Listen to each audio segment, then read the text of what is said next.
Hey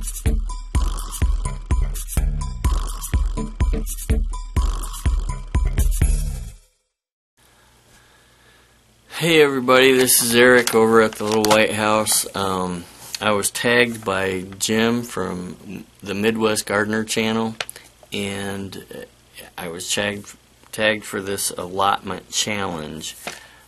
Thank you, Jim. I appreciate the thought. And since we're in America, I'm going to use a little bit different perspective. I will answer these questions as best as I can, but it's a little bit different because we don't have allotments here. We can just till up our backyard or whatever we want to do with the property that we have. Praise the Lord. Okay, so how long have you had your plot?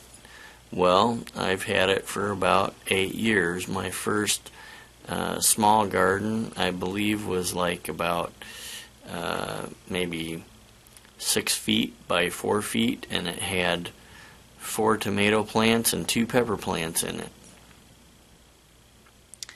How long did you have to wait for your allotment? Well, in the sense of waiting for a space, I didn't ever have to wait for space to do it.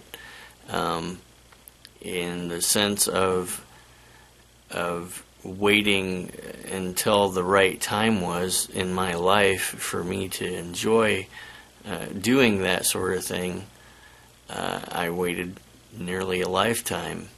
I was probably about 40, 41 when I started gardening. Where did I learn about gardening?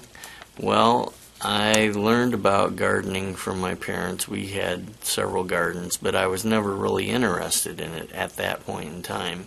In fact, one year there was a cornfield across from our house, and my dad actually paid me to hoe these big, huge, long rows of corn. He'd pay me like $1 for each row that I hoed, so that I would learn the value of a buck, you know.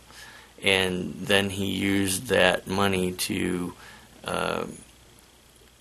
pay my way into summer camp that year for a week.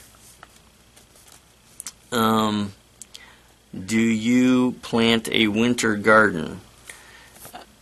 I don't plant a winter garden, except that I have a grow room downstairs, and so I try to grow a few things inside. Right now I have 2 quote-unquote mystery tomatoes, and I think I'm getting close to seeing that they won't be a mystery anymore. I'll be able to figure out what kind they are. What has been your biggest success this year or ever? Several years ago, when we first got a couple of peach trees, we got one peach tree actually that produced peaches. The other one has never really produced that many peaches, but we had a peach tree and it produced a lot of peaches. And it wasn't anything that I did, or, you know, it wasn't anything that I can point to and say, oh yeah, that was me. It was only by the grace of God, or, you know, he looked down and said, hey, I want to bless Eric, you know. And we had a bumper crop of peaches that year. I think I ate peaches for like about a month straight and got to share with people and everything, and we never ran out. Anyway, the next question is, what has been your biggest gardening disaster? Well, this year our weather was just not right, and on top of that, we got an infestation of the Mexican bean beetle. And while we got a lot of beans out of the garden, that beetle just tore our plants up, man. It was just not even nice at all. Do you have a tried and true crop variety that you always grow? I'd have to say yes, but it's called Volunteer. Every year I get to the end of the year with tomatoes, and there ends up being like a ton of cherry tomatoes that I miss.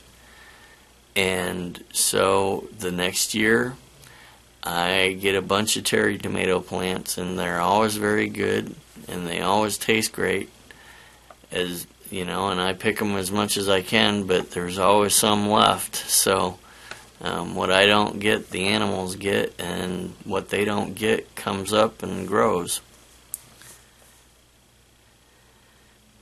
Are you planning on trying anything new next year?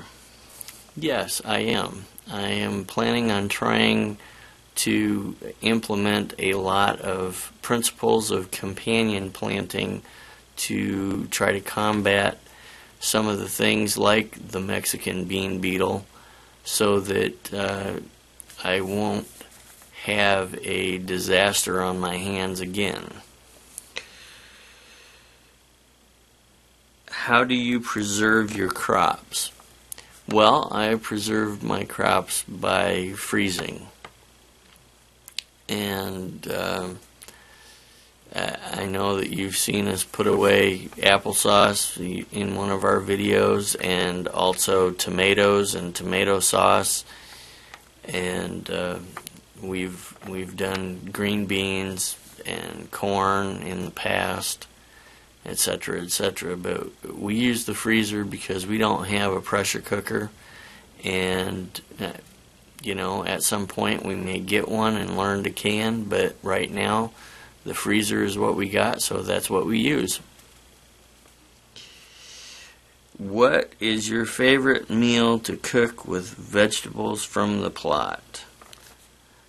Well, I don't know if I have a favorite meal per se, but I do like a nice big garden salad with tomatoes and lettuce and spinach and kale and cucumbers, peppers, cilantro, you know, you name it.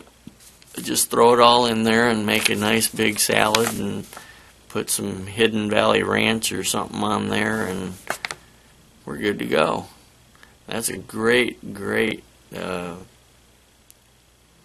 meal in the middle of the afternoon. And it's, you know, it's light on the stomach, and you can go back to work and keep on working in your garden. Now they want me to tag some people, and I was thinking about who to tag. I'm going to tag 3 channels that I enjoy watching. I don't know if they will take me up on it or not, but I'm going to tag them and let them know that I tagged them. Those 3 channels are number 1, Indoor Hydroponics. I know that the name sounds like it's all indoor and it's hydroponics, but he does do a lot of gardening videos in the summertime, because, you know, hey, it's, you don't always want to be indoors. And his name's John. Go check out his channel. It's a great channel. I love it. Paula from Gardening with Puppies. I want to tag her. I enjoy watching her channel, and she just moved from South Florida to up north in Georgia somewhere, I believe. But it's going to be interesting to see what she comes up with on her in her new garden.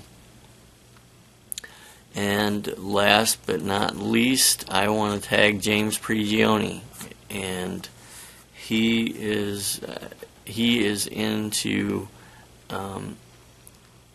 a food forest type of a garden. It's more permaculture and stuff like that, but maybe he'll be so kind as to take up this challenge and give you some viewpoints from what he's gone through in his life, as well as the other two. Anyway, thank you for watching. God bless you, and see you next time.